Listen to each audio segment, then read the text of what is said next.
اپنے زندگی میں یہ معیار لے آئیے.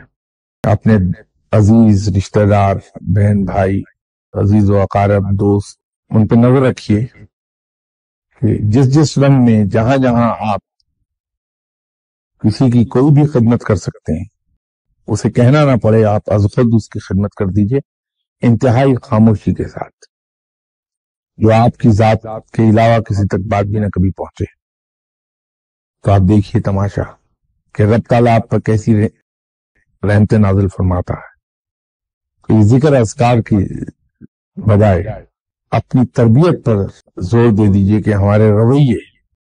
اور ایک چیز جس کی میں بہت زیادہ آپ سے گزارش کروں گا، اس کو سیلف ڈسپلن کے طور پہ نہ لیجئے، بلکہ آپ اسے اللہ کو راضی کرنے کا ایک ذریعہ سمجھیے.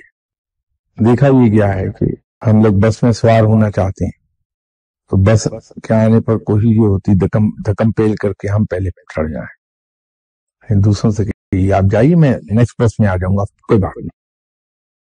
کہیں اور اپنے کام سے جاتے ہیں تو دوسروں کو پہلے موقع دیجیے کہ چلیے آپ اپنا کام کرا لیجیے، میں بعد میں کرا لوں گا.